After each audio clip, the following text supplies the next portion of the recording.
Okey, selamat datang ke channel MS Akademika. Okey, untuk kelas hari ini saya akan mengajar ungkapan algebra. Okey, ungkapan algebra ini adalah kelas yang pertama. Okey, so saya akan mengajar daripada yang basic sekali. So, ungkapan algebra ni, alright. So sekarang 7A B. Okey. Ini dikatakan sebagai perkali. 7 ni adalah perkali. Baik. So, ini keseluruhannya adalah sebutan kita panggil. Baik. Sebutan dia. Okey. So, sekarang. Okey. So, para pelajar tolong ingat ya. Ini adalah perkali. Yang 7 ni adalah perkali. Manakala yang keseluruhannya kita panggil dia sebagai sebutan.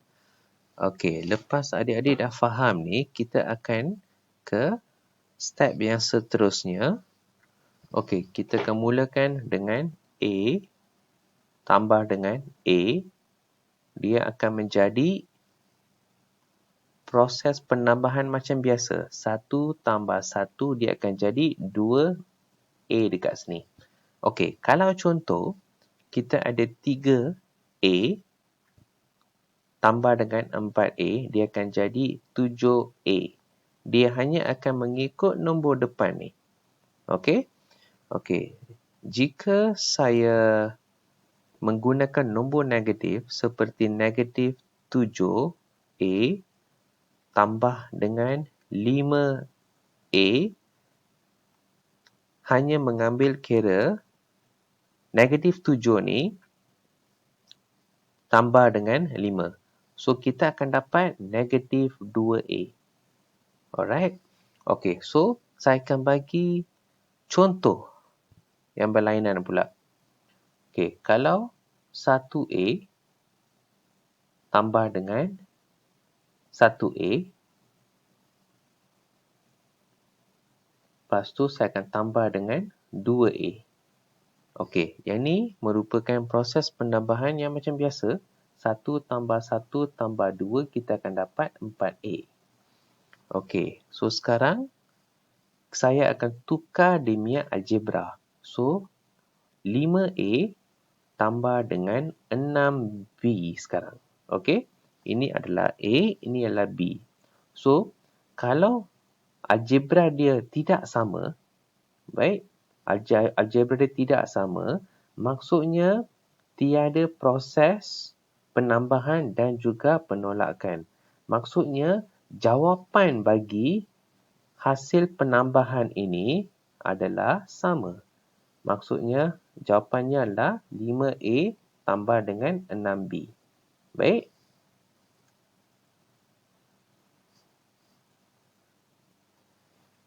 Okey, sekarang contoh seterusnya, 3ABC tambah dengan 4ABC. Okey, so anda perhatikan dekat sini, ini adalah sebutan yang sama. Okey, kita ada ABC dan kita ada ABC dekat sini. Maksudnya kita boleh melakukan proses penambahan dekat sini. Okey, so sekarang negatif 7ABX tambah dengan 3ABX. Okey, ini pun merupakan yang sama. So, kita boleh melakukan proses penambahan ni. So, negatif 7 tambah dengan 3, kita akan dapat negatif 4ABX. Okey, tanpa membazir masa, kita akan terus ke operasi pendarapan. Okey, baik. Dengan pendarapan A darab dengan A, kamu kena tambah. Okey, kalau sini 1, sini pun 1, dia akan jadi A 1 tambah 1. So, dia akan jadi A kuasa 2. Baik. So, kalau dia darab sebanyak 4 kali, A darab A darab A, so kamu terus menambah 1, 1, 1, 1. So, kamu akan dapat 1 tambah 1 tambah 1 tambah 1. Keseluruhannya kamu akan dapat A kuasa 4. Okey, baik. Sekarang saya akan mendarab dengan algebra yang lain. A darab dengan B. Ini kamu hanya perlu melakukan pendaraban macam biasa. Maksudnya, kamu akan dapat jawapan AB. Baik. So,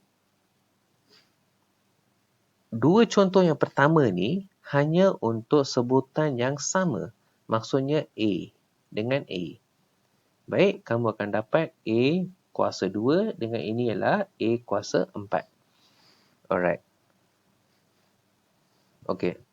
Anda perlu ingat apabila anda mempunyai satu algebra dekat sini, algebra ni mempunyai kuasa 1. Baik? Okey. So, A kuasa 1 darab dengan A kuasa 4. Okey, kamu hanya perlu melakukan proses penambahan dekat dia punya indeks. 1 tambah 4. So, kamu akan dapat A kuasa 5. Baik, ini ialah A kuasa 5. Okey, contoh, saya akan melakukan proses pendarapan ni dengan pelbagai algebra. So, dengan 3 ABC, saya mendarabnya dengan 7 A kuasa 2, B kuasa 5 dan C kuasa negatif 3. So, sekarang prosesnya, okey, nombor mendarab dengan nombor. So, kamu akan dapat 21. Okey, kamu tengok juga dengan A. A. Okey. So, ini adalah A kuasa 1. Kamu kena tambah dengan 2 ni.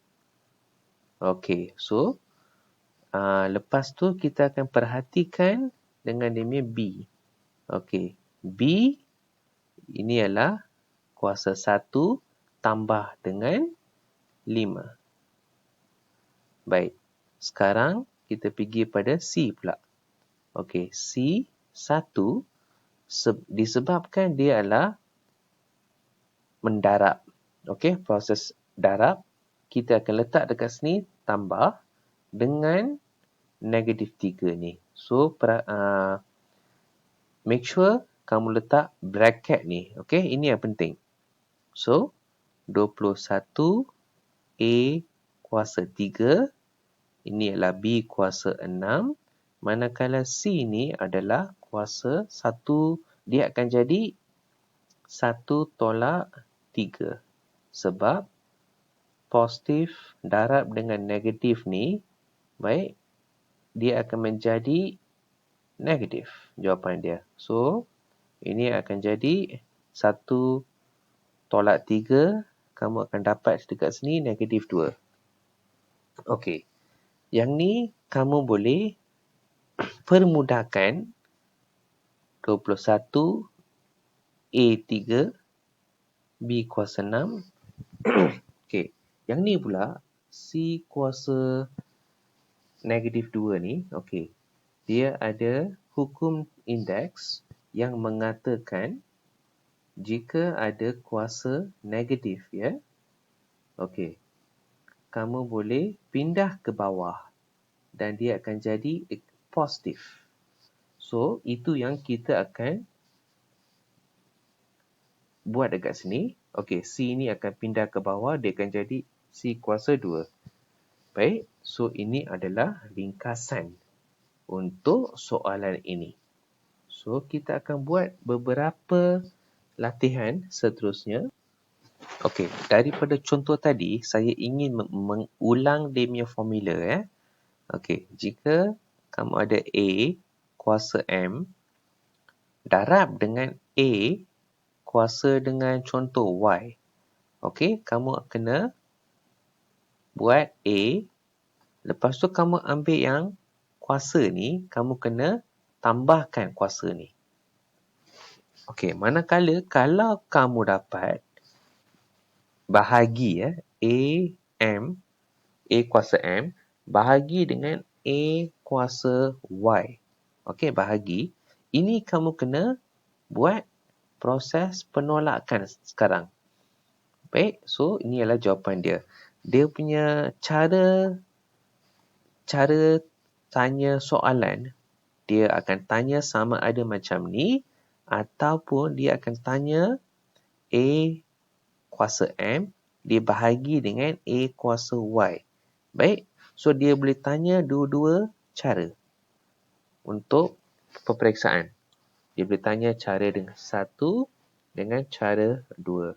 Okey, so kita akan melakukan satu latihan ringkas untuk kedua-dua konsep dekat sini. Baik.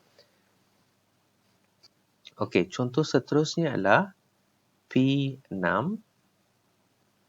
Q -3, R pula adalah R kuasa contoh kita letak sini 7. Okey, bahagi dengan P2, Q2, R adalah -5. Disebabkan dia adalah bahagi, so kita boleh melakukan proses penolakan. 6 tolak dengan 2.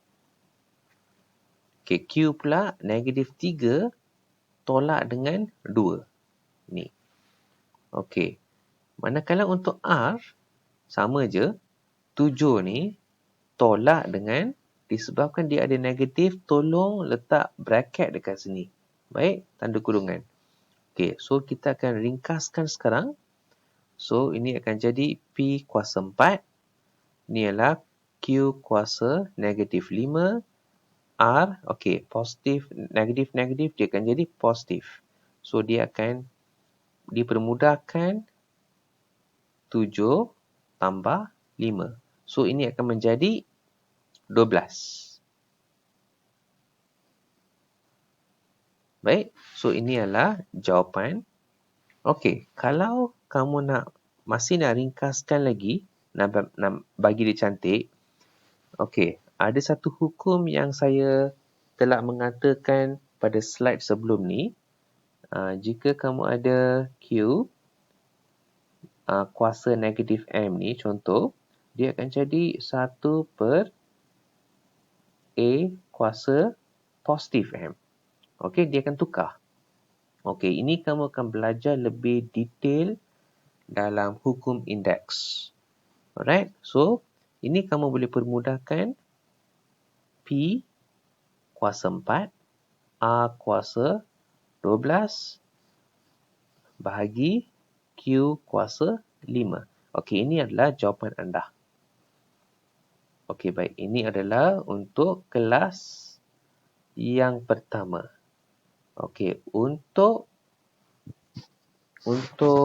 kelas kedua, sila rujuk pada link ke bawah. Baik, okey. Jika kamu ada apa-apa soalan, kamu nak tanya, tolong komen dekat bawah. So, saya akan buat satu video khas untuk kamu. Baik, terima kasih kerana tonton ni channel saya. Thank you very much. Terima kasih.